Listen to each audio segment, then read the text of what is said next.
today. So we're really excited that you guys are all here. So my name is Ellie. I am the marketing manager at Western Missouri Medical Center, and I'm going to be working today with Annie McCoy, the assistant professor of marketing at UCM. And then we also have Amanda Flues from the chamber, who's going to be helping us monitor the chat. So if you have any questions throughout this presentation, please go ahead and put them in the chat. We are going to attempt to do a Q&A at the end if we have some extra time. So any questions you have come up along the way, go ahead and put them down below, or wherever your chat is at. And then just a friendly reminder to please mute yourself so we can keep some of the echo to a minimum. And we are going to also be sending out, or Amanda should have already sent out a PDF that has some free tools and things on it. If you didn't see that or didn't get a chance to review that, we'll be sending it out again after this presentation with the PowerPoint. So again, any questions that you have, put them in the chat, and we're gonna go ahead and get started. Annie is gonna get us started with an introduction to page roles. Hey guys, just my name is McCoy. I'm sorry, I have a cold right now. I have a 2-year-old who likes to taste test everything and shares everything with mommy. So if I start coughing, I'm okay. We'll keep going. So to start off with, from the start with Facebook from the beginning, Facebook has pages. So there are 2 types of accounts. One is your profile and one is your page. The profile is what you're going to have as a user. It has a login and a username, and businesses can't actually have a profile. So if Facebook recognizes what you're entering in for the profile sounds like a business and not a human, they'll say, I don't think this is what you want, and they won't let you create it. So instead, businesses have pages. These pages are then ran by profiles. So each profile is assigned a page role, which is what we're looking at here. Generally, the most common page roles we're going to use are admin or editor. Your admin has access to everything on the page, which means they can comment as the page, they can post as the page, they can place ads as the page, they can send messages and view analytics. They have access to everything. The main difference between an admin and an editor on Facebook is the editor cannot adjust page roles. So this can be really helpful if you have an employee or an intern coming in. You can place them as an editor and they don't have full access to everything, but they're still able to make posts for you and see analytics and help you manage that page. Another great tip for this is that Facebook allows you to see who is posting, and it allows you to see all of the edit history. So if you have an intern coming in and posting and you end up having problems with them, you can see who it was that actually made the post. You can see all the edit history there. Next. Right. The first thing you need to do when you're setting up a Facebook page is to start with a goal. So you're putting a lot of business resources into this, time and effort. You need to have a reason for doing it, not just everyone's doing it, so we're going to get on there too. So what are you trying to achieve with your Facebook page? 2 common goals are going to be increasing brand awareness. So you can do this through creating a really strong brand of recognizable content, which Ellie will talk about more later.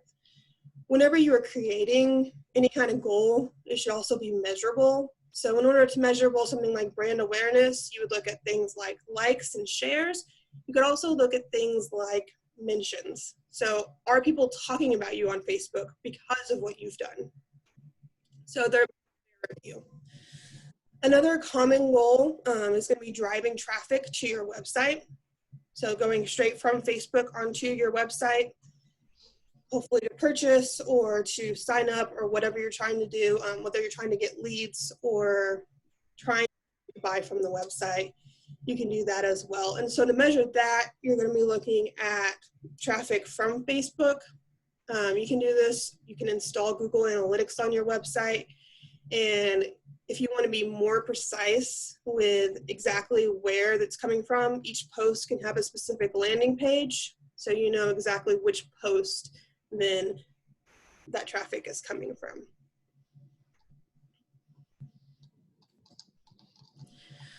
Right. Your next step is going to be to determine your audience. So who are you trying to reach on Facebook? To determine this, or a place to start with this, is to look at your general audience now. So if you're looking at who you deal with currently, you look at the type of person they are, where they live. You can use that then to determine who else is going to probably be interested in your product value. Now, Facebook used to be able to have a preferred audience. Pages no longer have that. You can set it up for a geographic area, but they've taken off the general preferred audience. However, you can still use all of this for placing ads. So you can actually go through, and we'll go through these different, what these words mean. But whenever you're placing an ad, you can use all of Facebook's robust information. So it's collected all this data on its users. You can use that to then target your ads at specific users. So it's really important to identify who you're trying to reach. So some ways you can segment your users and then target them. Demographics are going to be looking at things like age, gender. So looking at your statistical characteristics, things that are easily put into categories so we can target them that way. Those are mainly self-identified on Facebook. So the user has actually put in their demographic information. We can also target them geographic. So most likely, unless you guys are selling online, you're probably looking at the Warrensburg or Johnson County area. So you can actually target your ads at users who are in that region and not waste ad dollars on people who are in Colorado or who are in Europe. So you're getting a specific region that can actually purchase from you. Then you get psychographics. So psychographics are going to be your values and your lifestyle. So you can actually target people based on their hobbies and their interests. Facebook has gathered this through behavior, the things they interact with and the things they like. So you can target people that way. And then behavior. So behavior is not going to be targeted so much on Facebook, but more of how you set up your content.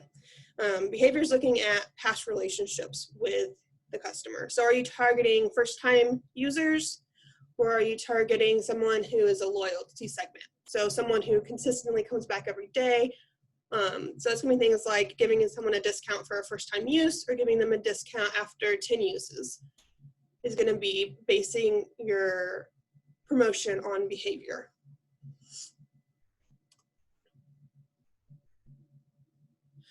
Right. So Facebook has an algorithm to determine what shows up on the user's newsfeed. So we're going to look some at how you get your page's posts to show up on users' newsfeeds. So some things that go into it: past engagement with a posting entity. So engagement includes anything from liking, sharing, commenting, but it also includes things like watching the video or clicking on the link, expanding the text. So if any kind of engagement like that, the more they engage with your post, the more likely your posts are going to show up on their newsfeed, which is what we want. Recency, so a post from yesterday is more likely to show up than a post from a year ago. So that's why we have to continuously be updating our page. Content type, so Facebook prioritizes live video, then posts, and then plain text. So basically it says live videos are current, they're happening right now, so they're important. Videos get more engagement than images, and images get more engagement than plain text. So that's how we're going to prioritize it, because that must be what users want to see. So by posting that kind of content, you're more likely to show up. It also looks at content popularity, so how other people are engaging with your post. And it will look at the type of account posting the content, which is automatically a handicap put on you. So whenever Facebook rolled out this update, this was along with the update saying that they care about you, your family, your friends, and they want your Facebook feed to be a lot of your family and your friends. So because of this, they put a handicap on pages. So pages posts weren't showing up as often. So you're getting more profile posts, less pages. So it's harder to get on someone's news feed unless you're putting out an ad.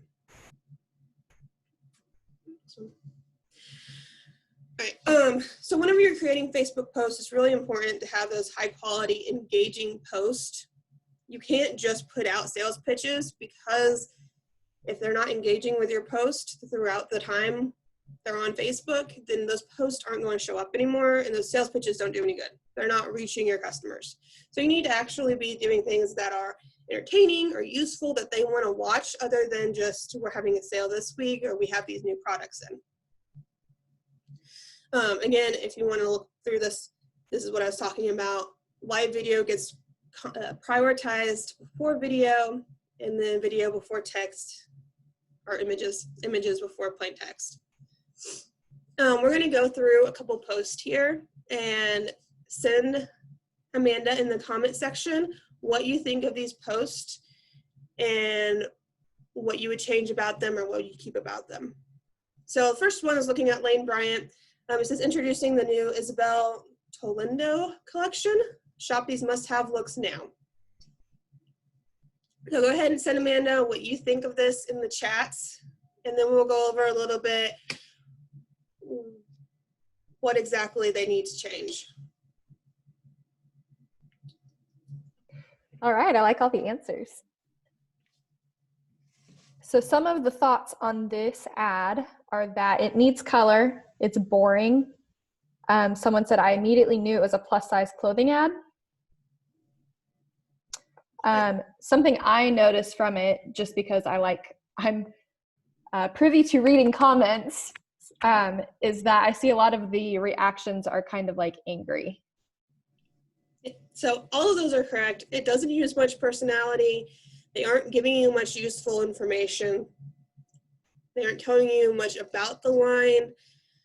They aren't trying to guide your engagement at all. And so because of that, you get a lot of negative comments, because the comments are just going to go freely wherever they go.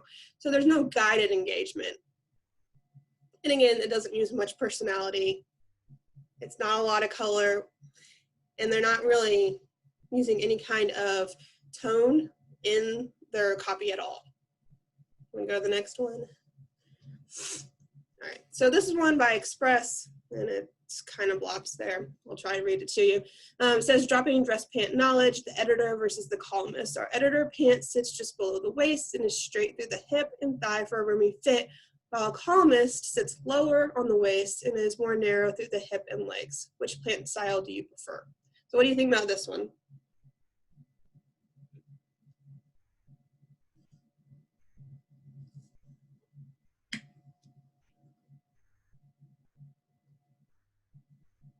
So I'll see if I get some answers on this ad. I mean, I think it's got some cute pants in there, that's for sure. So we got images are more lively. It is a lot of information. It is a lot more information from the previous post. That's what I noticed. Comments are guided by the information. Another one, definitely more guided. You learn something about their clothing. It invites you to engage. The post asks for the buyer's opinion to base its sales on, what is really wanted for a specific age group. Another engaging. Yay, I like all these answers. So all of these are great. They're exactly right. So they're giving you useful information used to buy the product, and they're guiding the engagement, and they're trying to get people to engage. Then also something that wasn't mentioned, if you look down in the comments, they actually go through and reply, which is really good. If you notice on the last one, there was no replies by Lane Bryant or by Lane Bryant. But Express has actually gone through and replied to the feedback, which is good. All right. As all of you, I'm sure, are aware, coming up with content daily can be exhausting. I used to work for Worlds of Fun, and I'd sit there for hours trying to come up with content, and it would get very, very exhausting. So looking at ways to come up with content that aren't just putting it all on you. So we're going to go through some different types of content, and then we'll go through original content and how to create that. So your user-generated content is looking at what your users are posting and using that content. So with Worlds of Fun, we used to go through and actually post users' photos. That way we didn't have to come up with it. The users were doing it. With this, it is really important to ask the user before you do it. And that can be as simple as sending them a direct message, hey, are you okay with us using this post? If you look at the image here on the slide, it says Abercrombie using that method. So they've actually used a user's post of someone in their clothes. It makes it a lot easier, takes some of the weight off of you to come up with new content ideas every day. Co-created content is going to be content created by you and either an influencer, which many of you probably aren't using, or another business, which you could be doing. You could pair up with another business to come up with promotions and ideas, and that can help you basically come up with fresh ideas, bounce ideas off of each other, and come up with something new, which can be really help you with relief from just doing it yourself. Next one. All right. The next kind of content we're going to look at is original content. So this is content we come up with completely ourselves. It's going to involve the most amount of time and work, but it also is going to allow you to have the most amount of control. So you're in control of the imagery, of the copy, everything. It's all on you.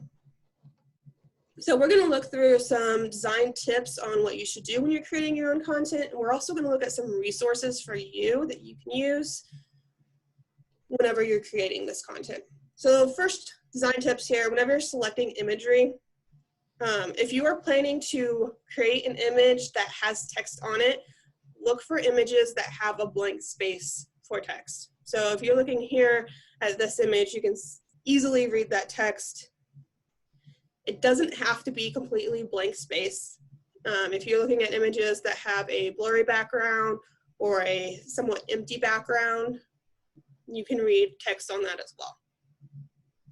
You should also look at images that match your brand.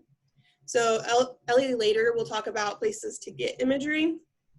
You can have images taken yourself, or you can go look through multiple sites, but making sure that it matches the brand that you're trying to create is really important, and it helps be able to recognize you.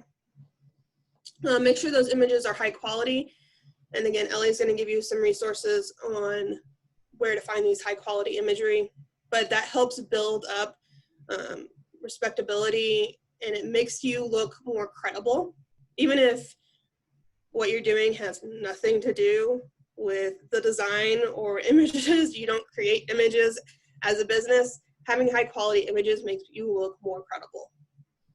And then the last one, this one is really important as far as when you're trying to save time. This is one of those mistakes that can end up going back and causing a lot of issues. So find an image that fits the needed ratio. Facebook tends to like squares or landscape whenever you are creating posts. So whenever you're looking at it or whenever you're taking a photo, try not to take it in portrait. Or if you're going to take it in portrait mode, make sure that it's big enough to crop some of it into a square or into a landscape. Next one. Ellie? Oh, hey. So something that's really important is when you're talking about design is to understand that you don't need to necessarily fill the entire space. You don't need to have a bunch of elements that you don't need. It's really important to make sure that you just have one concise message. So for example, when you're looking at this image over here, and since I'm in control of the PowerPoint, I have this handy dandy pointer that you're gonna see. So, so when you're looking at this image, there's really two focal points to it, right? Like you have a logo down here, and then you have this area up here where there's a coffee and a chicken, and it kind of drives this message of coffee helps you wake up in the morning, right? Well, if I put text over here, the message is gonna start to get confusing. It may not make sense. between these two things, I know the brand and I can get the message. You're also gonna have some text up here. So that just brings me to delete elements that aren't necessary to the page or that aren't necessary to the post. Your Facebook post should really have one message, and because Facebook allows you to post multiple times throughout the week, you know, up to once per day, and recently I've noticed that even a couple times a day is okay, but just by making your message have one concise message, you're really going to help your user understand what you're wanting from them and what you want them to understand. So another thing when you're designing images is only use 1 to 2 fonts. And we're actually going to go into a little demo where I demonstrate this in Canva, which is a super friendly resource, very intuitive for people to use. But if you've ever seen like a page where there's multiple fonts or multiple logos, multiple colors, it gets really confusing, right? Like you don't know where to look, people don't know what headers are, what subtext is, they don't know what the message is. So when you stick to something that is like just 1 to 2 fonts, and just a pro tip, sans serif, this font that doesn't have feet, these little things are called feet. These don't have them. Any font that does not have feet on them, that type of font is going to do better online. Digitally, you'll be able to read it easier and it's more comfortable to the eye compared to something that has feet on that. And I'll show you an example of that here in a bit.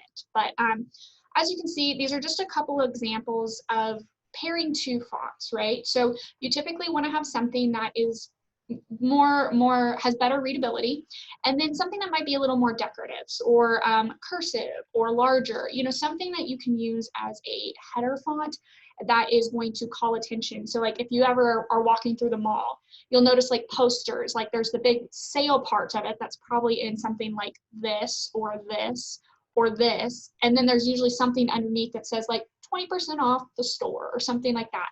And that's usually in a font like this, right? So having those 2 fonts gives you the ability to really play with your messaging and how your user receives your messaging.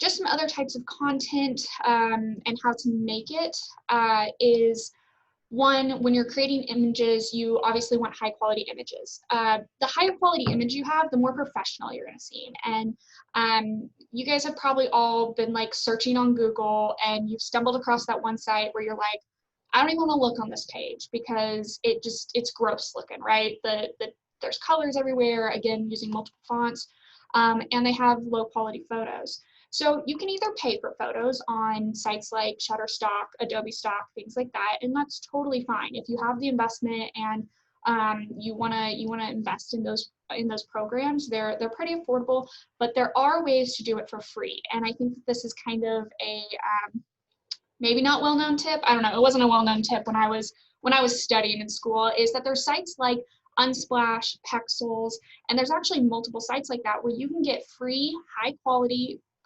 stock images to use for commercial use. And definitely you need to check those out to get your images. And then the same when it comes to design software. So there are obviously most people know Photoshop, right? So Photoshop is, well, it's a great design software and I absolutely love it. It can be really complicated to learn. There's, you know, gosh, I don't even know, dozens and dozens, if not hundreds of tools and so many capabilities. But then there's platforms like Canva, which are incredibly intuitive. And I have to say, even as a professional working at the hospital, I use Canva like all the time. Canva makes it easy, it makes it quick, something happens, boom, boom, boom, you get it done. So we're actually going to hop into like a quick Canva demo. Has there been a lot of people here that use Canva? Like, I'm just wondering. Yep, okay, I see a few hands being raised. So that's good, that's good. Don't mind me learning how to use Zoom over here. So anyway, Canva, this is, if you've never been within Canva, this is a great intuitive platform. Something that Annie touched on is ratio sizes, right? Like you wanna have the right size for the right platform. So something that they offer in here is, can everybody see the screen here with Canva? Okay, Perfect. So something that they have within here is these different sizes. So if you don't know, like you can have a Instagram post, you can do videos, the social media posts, you can do cards, and this is endless. Like you can do so many different sizes and shapes that are already to size for what you need. And I believe they even have like a Facebook cover photo template and things like that. So lots of different options that you can come in here and use. I'm actually going to show you something that the hospital uses because like I said, it's so much easier to pop in here and create something than it is to open up Photoshop and create an image, download it, all that other good stuff. So these are actually images that you'll find on the hospital website. And so like this is an example of using a sans serif font, right? So it doesn't have those feet on it. Again, an incredibly easy font to use, to read. Something else you'll also notice is we use the same color palette, right? So color is incredibly important. And it's also going to help you when this slides across your newsfeed. You're going to be like, oh, like I've seen that before. And then brand recognition starts to happen. And then, you know, so on and so forth. You learn to stop when you see those colors and those branding assets. Something else you'll also notice is we use a lot of these swirls in our stuff. It's just a great tool to kind of guide the eye where I want the eye to go. And it, again, helps that brand recognition. But as you can see, like there's different ways you can mix it up. You can add in photos, you can add in more text. Eventually, we'll probably get bored of this dark blue and might do a little bit of some light blue backgrounds. But it's just really easy. So like when you're selecting this stuff, it's super easy to edit and create and make different things. One of my favorite things is colors. So like here, looking at this image, you have our document colors here, right? So if I'm wanting to play around real quick, I can change this in a heartbeat, you know, and see what looks good and then change it back if it doesn't look good. It'll also show me colors that are already in my image. So from this background photo. So maybe if I want to experiment with this, we can try this. You know, you can really just like play with it and see what you like. Ooh, that's interesting. I don't know. Okay. Now I'm getting distracted by color. But anyway, so there's lots of great things that you can do in here. So highly recommend it. You can also upload images. So like we've uploaded photos that we've pulled actually from Unsplash. Like I think this one was pulled from Unsplash. So, you know, you can combine these tools to get what you need. And like we've uploaded logos. So you can really do a lot within Canva. So, okay, I'm seeing somebody. I use Canva primarily because I need inspiration. That's a true thing. That's a real thing. So definitely check it out. Another tool, this is my favorite tool on the freaking planet, especially if you're struggling, again, like you said, with inspiration, like color palettes, branding, super important, right? I just talked about it in the Canva demo that you want that color to create some brand recognition. Well, but finding those colors, like what works, using Adobe Color is great because you can go through here and they will already create color palettes for you. Like maybe I'm a coffee shop, right? So let's check this out and see what comes up. I hope something good. Okay, so coffee shop, right? So I don't know, maybe that one might be very coffee. Ooh, I like this one over here. So if you're a brand trying to create some color, this is a great place to start. And to kind of find these. And you can actually pull these into your library and edit them. So if maybe you don't like the color, like maybe we're going to play with this one. Let's edit this. Well, it didn't work, but that's fine. But you can like play with these colors and move them around. So maybe you want to be real vibrant.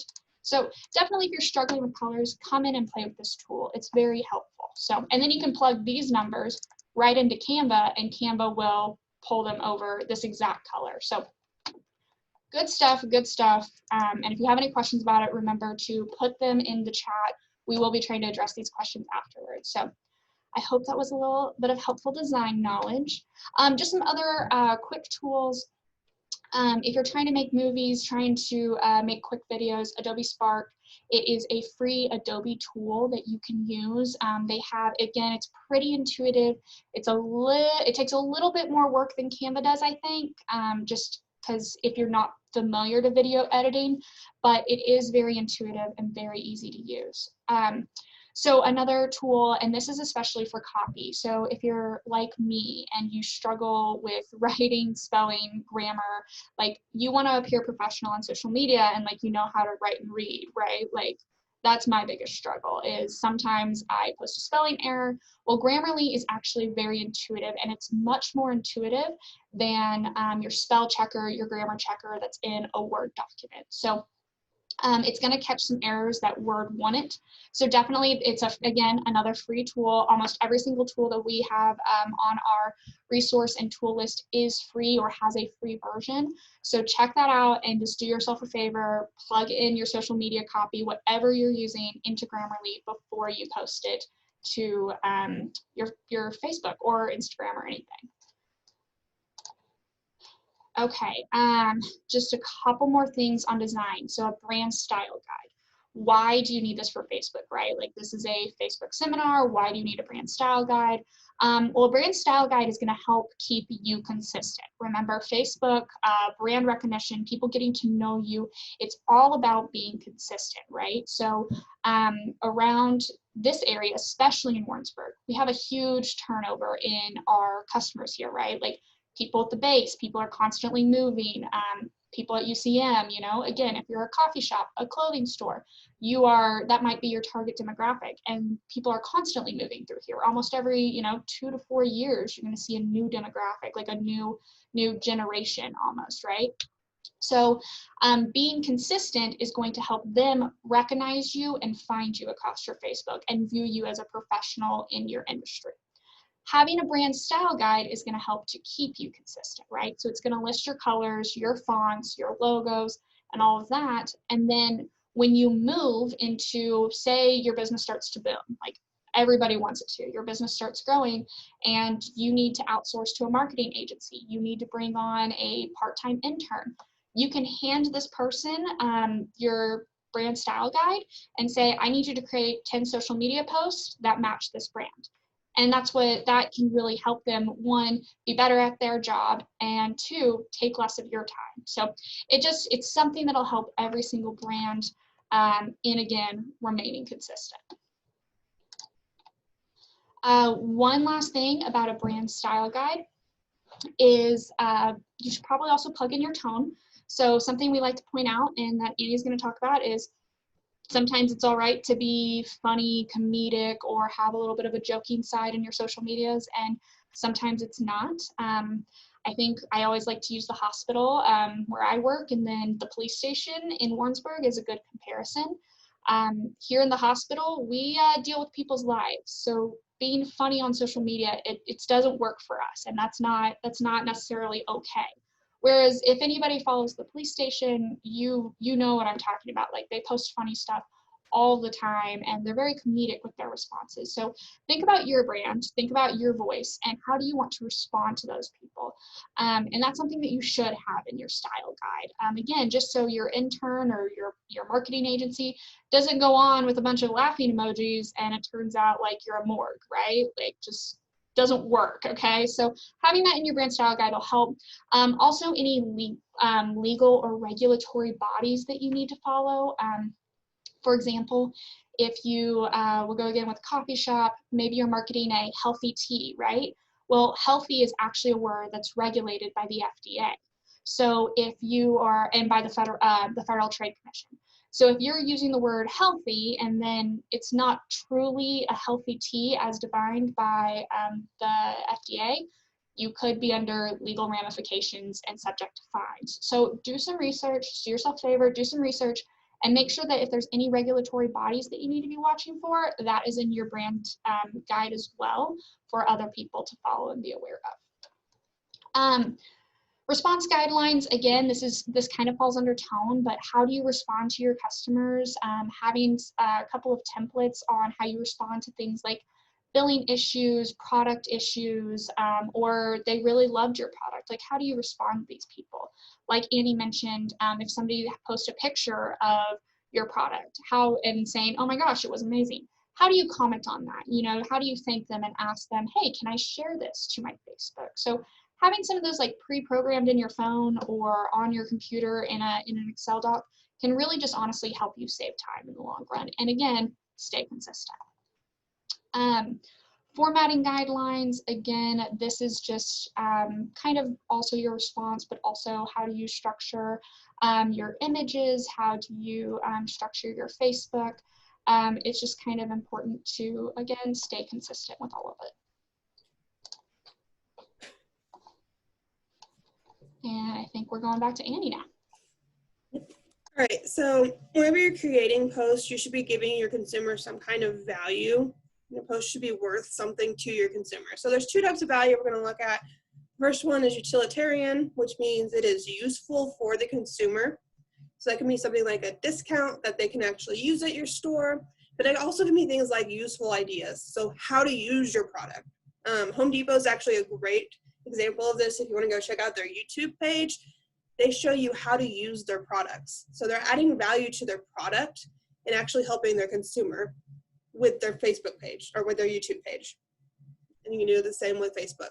So showing them how to use the product, giving them discounts, educating them, all of that is considered useful knowledge.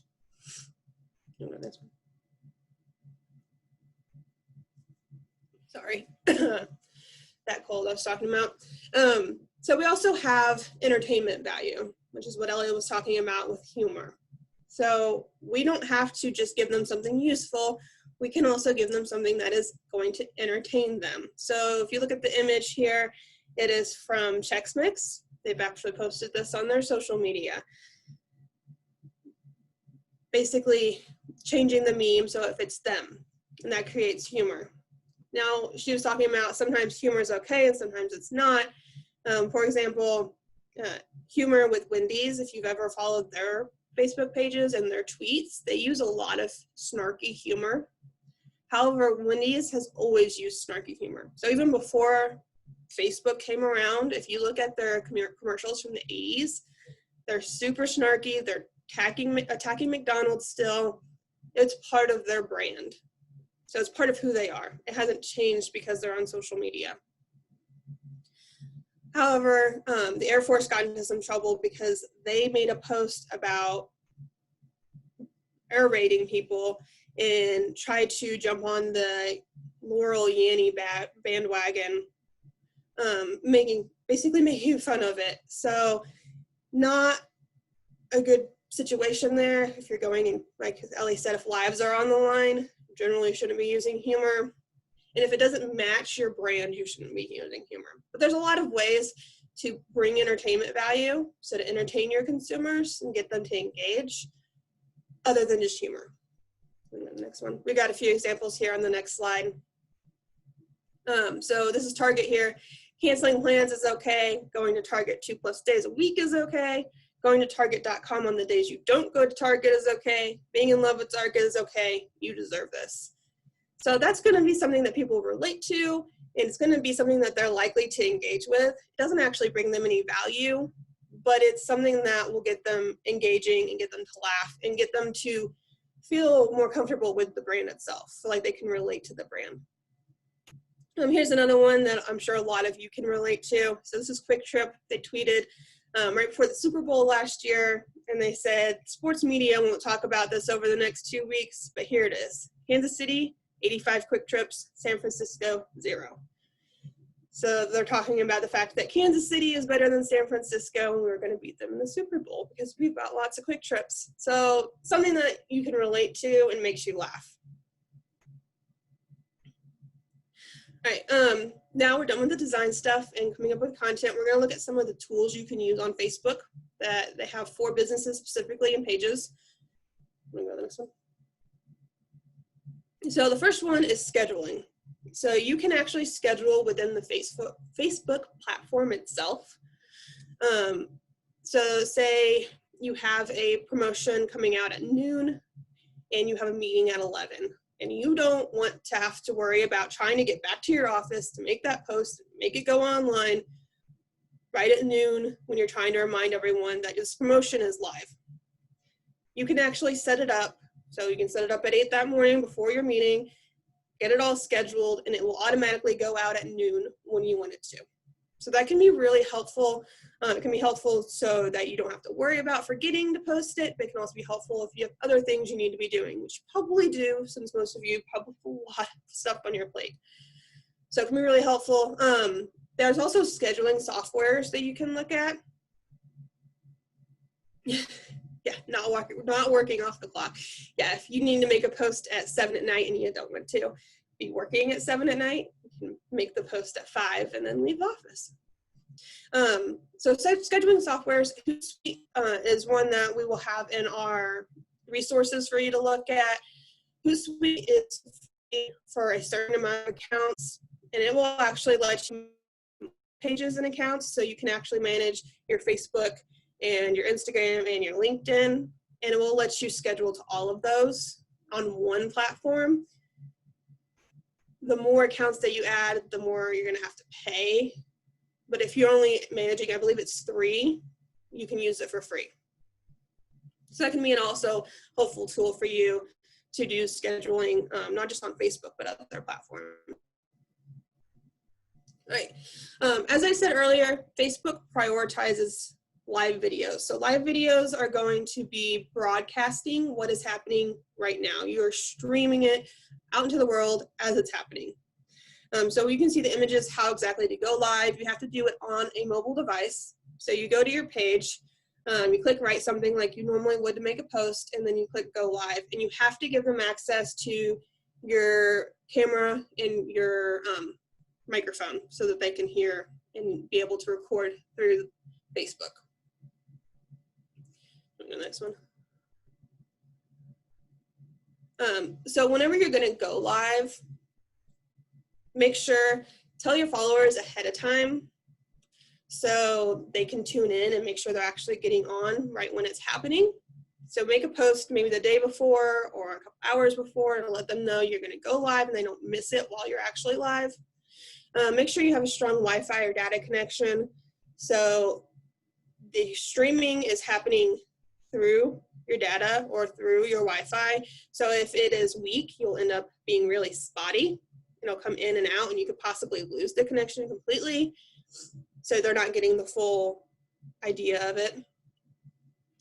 Write a compelling description before going live. So how many of you joined in this after we started? How confusing was that? So you suddenly just jumped in, but it'd be a lot easier if there was a, say, description on exactly what was happening in that video. So a lot of times with live, you jump in partway through, you may be scrolling through your feed and you're jumping in and you don't want to have to continuously repeat yourself. So because of that, you can write a description so that they are able to understand what you're talking about, what is happening, and you don't have to continuously say, oh, well, I'm presenting these products today. Like I said before, I'm presenting these products today. It can be in the description. Ask viewers to follow you so you can actually have them receive notifications every time you go live. And then respond to commenters. So one of the big perks to going live is that you're actually able to interact with your consumers in real time. So as they comment, you can see those comments and then you can respond to them and interact with them. So that makes it a lot easier. So say you're doing a Q&A, instead of just posting a Q&A video with someone, you can go live doing a Q&A and then actually integrate consumers' comments, which can be really helpful to you. We actually have some ideas for going live in that document for you can look at. Another tool is polls. So Facebook polls are going to be a really easy way to generate engagement. So here's an example of American Eagle. They did a Facebook poll. Do you call them high rise or do you call them high waisted? And it's really easy to engage with as a consumer. So you don't have to come up with any ideas. You're able to express your opinion real easy. All you have to do is click one. And so by clicking, you're causing engagement, which makes you show up more often. So it's a really easy way just to generate engagement without having to put a ton of work into it, like creating videos, that sort of thing. All right, Messenger. So Facebook's newest project has been focusing on Messenger. So Messenger is the direct message portion of Facebook. And they have actually set it up so that you can do a lot of AI and a lot of automation, which has been new to it. So Messenger greetings, whenever you pull up a new message in Messenger, there's some gray text there. It's not an actual message, it's just a gray text that says something like, hi, welcome, what can I do for you? So you can actually go in there and customize that greeting to whatever you want for your business. So whenever they pull up Messenger to you as a business, as a page, that message will be personalized. They also have saved replies. So as Ellie was talking about earlier, it's a lot easier if whenever someone comments something, you know exactly what you're going to say back. So if it's just, this gets asked a lot, we're going to have a saved reply type thing. That doesn't work for comments. You can only do as what Ellie was saying, save it on your computer and copy and paste it over. But on Messenger, they have it so that if you're getting frequently asked questions, you can actually plug in the response. So if you're getting a question continuously, someone will come in, ask it, and Facebook Messenger, the AI in it, will automatically respond with the answer that you've plugged in. So that can save you a lot of time. If you're continuously getting, what are your hours? Well, Facebook will respond for you instead of you having to. We also have automation. So we can automate it similar to your saved replies. It's using AI. Whenever they open it, they can, and they send you a response, so it's a greeting message. You can automatically reply saying, hi, thank you for inquiry. We'll get with you ASAP within a day, however often you will be coming to it. And then you can also automate it so that you have a certain away message whenever you're not available. So all of this is available within your settings on your Facebook page. If you go into Messenger under settings, you can go in and plug in all of this. It's very easy to do, and it can save you a lot of time. You can also use Messenger as in your ads. So if you're placing an ad, it can go straight to Messenger, so they're talking to you. Messenger codes, that's what this image is of over here. It's a Messenger code, similar to your Snapchat codes, where if you hold up your phone to it, it'll automatically take you into a message with that page. So that can be really helpful for integrating it into your printed ads. So if you have a print ad, flyers, brochures, they can just hold it up to it and it'll take them in the Messenger. Facebook will also allow you to connect with external chatbots. So this is just going to be more complicated AI. So if you're wanting to get more advanced with this, other than what Facebook will allow you to do, you can go through and find some external chatbots. ManyChat will allow you to have a free account. So similar to these others that we've talked about, you can upgrade to Pro and it can pay for it. But you can have a free account that'll allow you to do some stuff. And that'll actually allow you to create lists. So like your email list, instead you have a messenger list. And you can send out messages in mass groups. And you can also have that automation as part of it. That was a lot, I'm sorry. Few other business tools we're looking at. So Facebook has recently added in appointments. So if you're a service and you're wanting someone to schedule an appointment with you, they can do that through Facebook instead of having to call you. And it can actually integrate with your Google Calendar so it can see when you're available. If you don't do this, it will also allow you to just go through Messenger. So they'll request the appointment on your Facebook page and I'll send it to your Messenger and you can say, yes, I'll schedule you for this time, or no, I can't schedule you for that time. What about this? Events, so we've actually used events to promote this right here. So you can create an event and that'll allow people to have an idea of when your event's going to be. It will allow them to RSVP, so if you're needing to know a number, that can be really helpful. It will also allow people to invite their friends, and it will allow people to see if other people that they know are interested in going to that event, so they can potentially go together, which encourages them to go more if they know someone else going. Facebook will recently added on job applications. So you can actually go through and put in a job application on your page, and people can apply directly through Facebook. So they don't have to come into your store or go to LinkedIn or go to Indeed. They can actually apply straight through Facebook. And then Facebook also has shops available. So if you are unable to have a website for whatever reason, Facebook, one of the great things about Facebook is that it's automatically optimized. So if you ever go to Google a company, you'll notice their Facebook page is always one of the first ones. It's because Facebook is automatically optimized for search engines. So if you don't have a website, you can allow them to shop on your Facebook page, and they can actually buy it directly through your page. Go to the next one. Yeah, Ellie.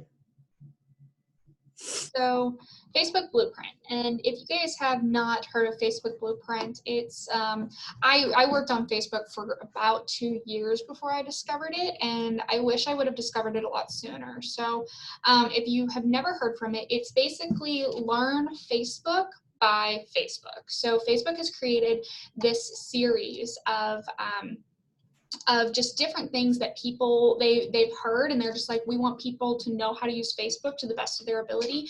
So if there's anything within here that Andy's talked about regarding Facebook that you're just like, I would love to learn how to get more customers through Messenger, I would love to learn how to post more jobs or be better at using shops, there's a very good chance that there is some sort of course or even a lesson that will teach you how to do that. And they're really intuitive. They go through really good detail. So I actually learned how to do Facebook ads completely through Facebook Blueprint. I didn't take a college course. I didn't take anything else. This is how I learned to do Facebook ads. And the best thing about it is it's free. I think there is a certificate there's 2 different certificates that you can earn. I think if you take like all of their courses, I do believe they cost money, but just to take these individual courses is completely free, every single one of them. So if you have any questions about some of this more complicated stuff, this is a step-by-step tutorial of Facebook only content. So highly recommend that you check this out if there's anything within here that you're curious about. So the other thing that I wanted to touch on really quickly is Facebook Ad Library. If you aren't familiar with that, Facebook Ad Library is pretty cool.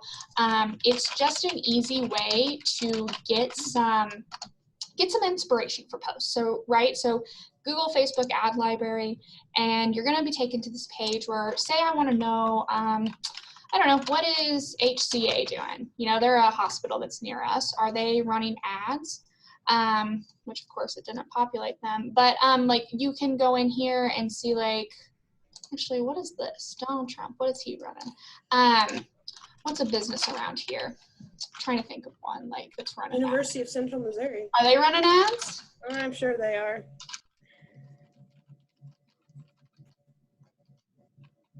Yep, looks like they are. So if I want to know what they're running, you can come in here and you can like see what they're running, their platform, if they've ever run ads, and you can just look at a bunch of different stuff. So I highly recommend going in there and checking that out if you're trying to get some inspiration. So if you're a clothing store, look up what other clothing stores around you are running, and you'll learn what ads are competing against you in the area, if any.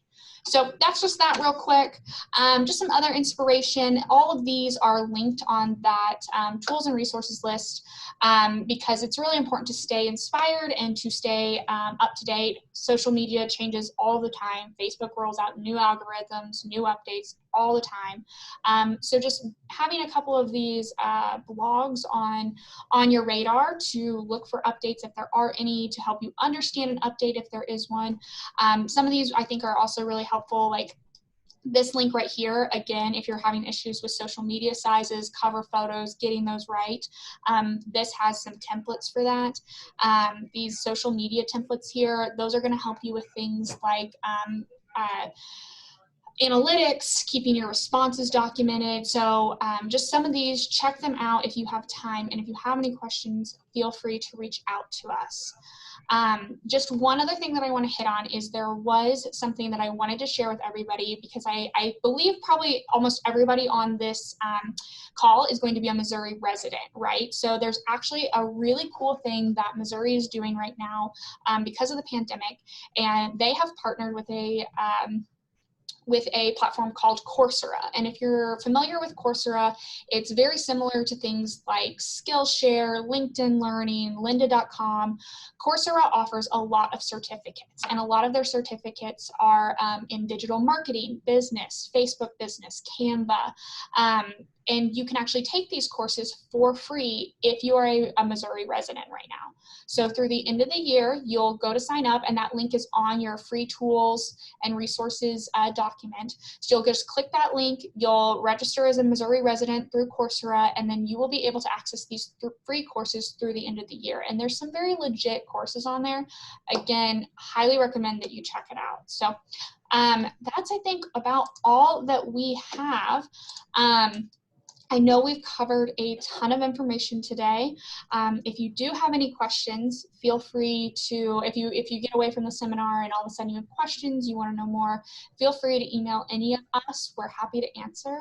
And I think if you have any questions about the seminar, feel free to put them in the chat. And I think Amanda's going to help us try to answer them. Yeah, so again, we covered a lot of, you guys covered a lot of information. So if anybody has any questions about anything in specific, ad design or anything like that, let me see. I'll read them out. Someone asked, how do we find Facebook Blueprint? I believe it is linked on that tools and resources document. I don't have it in front of me. I thought it was on there, but if it's not, we'll make sure that it's included in the email that we send out after this.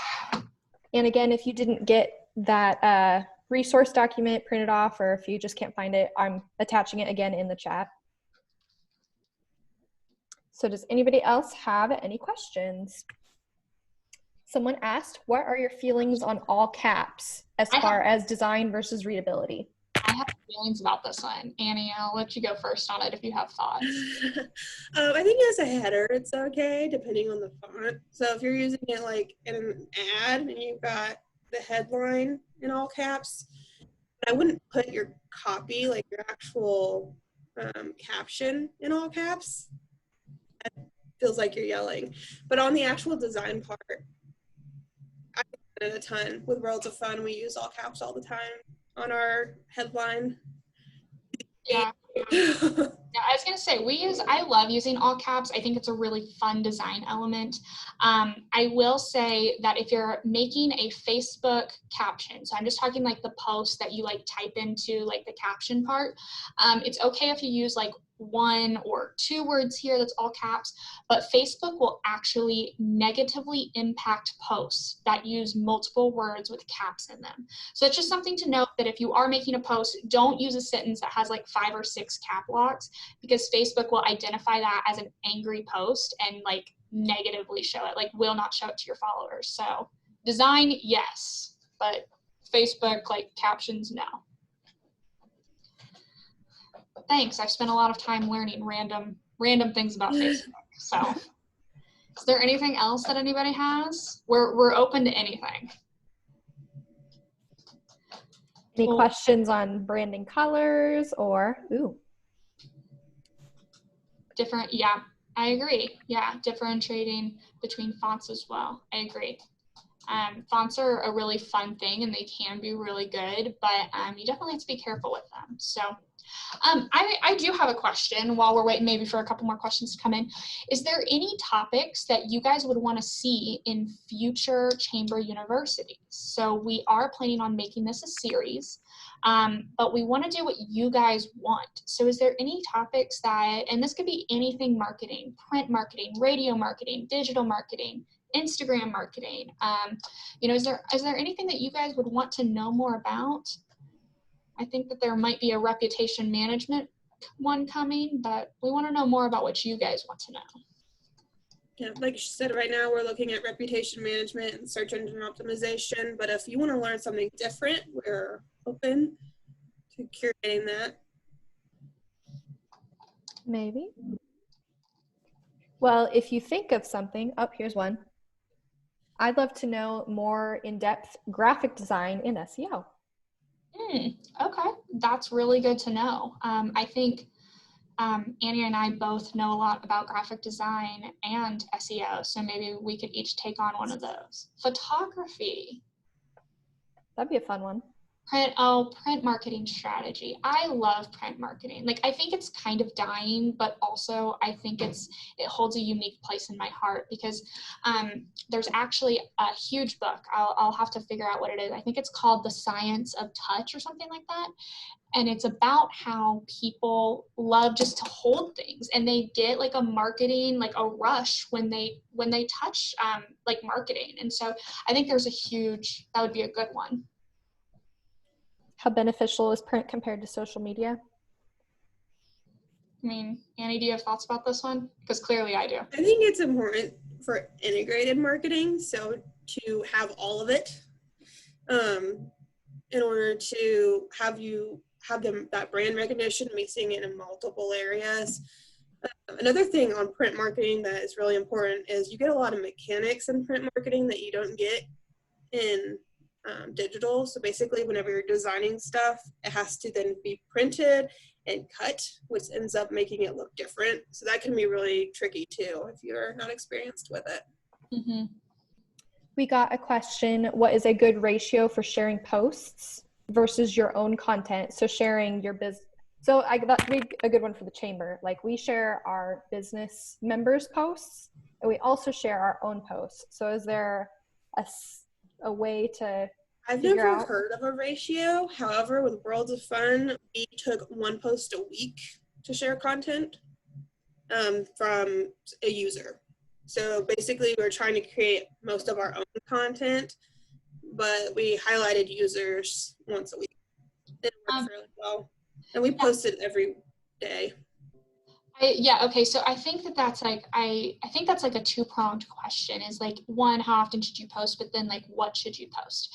And I agree with you, Annie. I've never seen something from Facebook or anything that's like, oh, you need to put out this, this, and this. I have heard a rule that I think is called the 25% rule, and I think it's 25% of your posts should be sales pitches, and the other 75% should be adding value to your page. So the sales pitches would be like, we launched this product, put it, check it out here.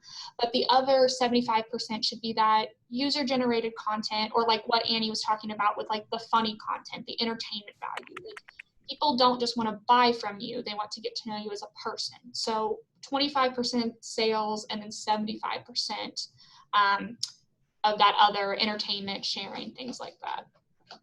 I mean, would you say that that's probably accurate, Annie? Also heard of, it's called Social Media 411.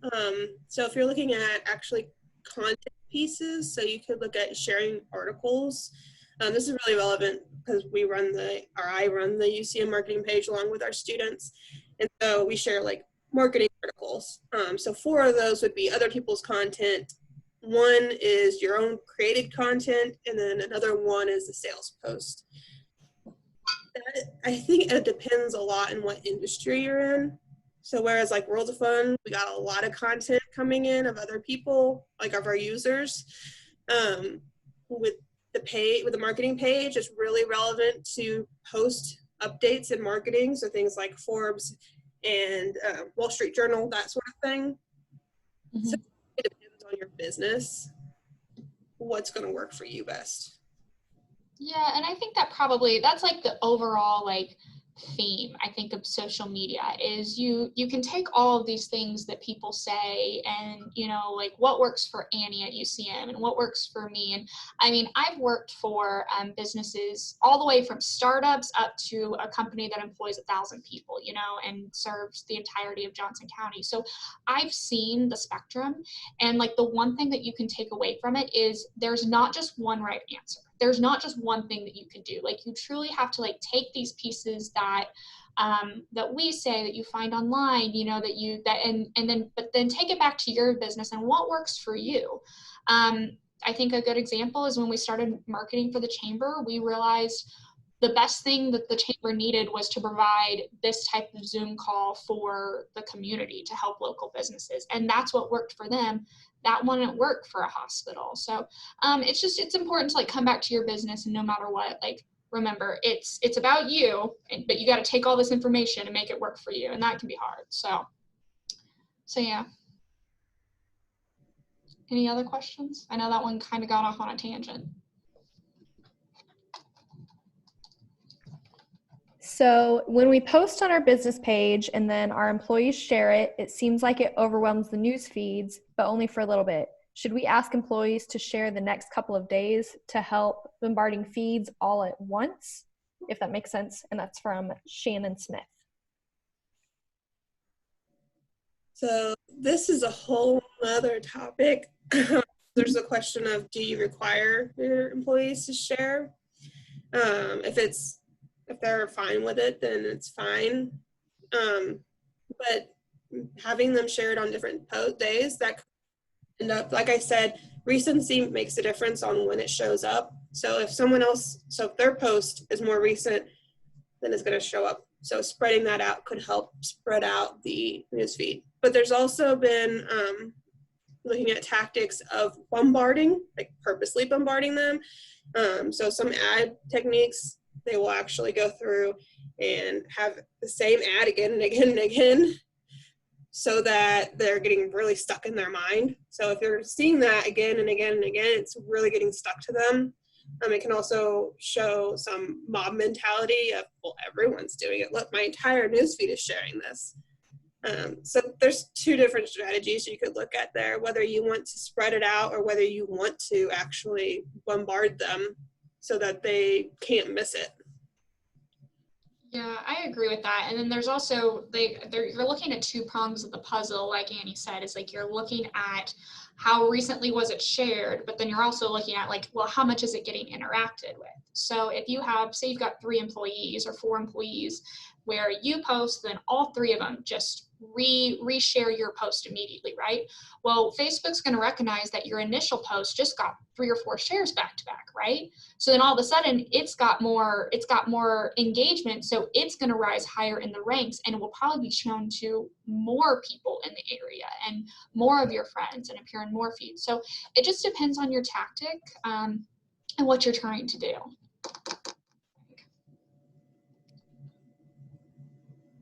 All right. Sorry, what? No, I was just reading that too. Yeah, well, that's Facebook. So,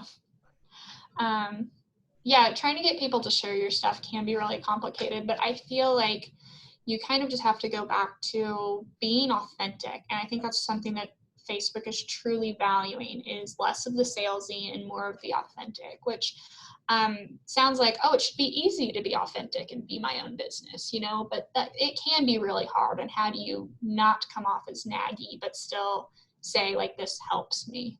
It's a difficult world to navigate, for sure.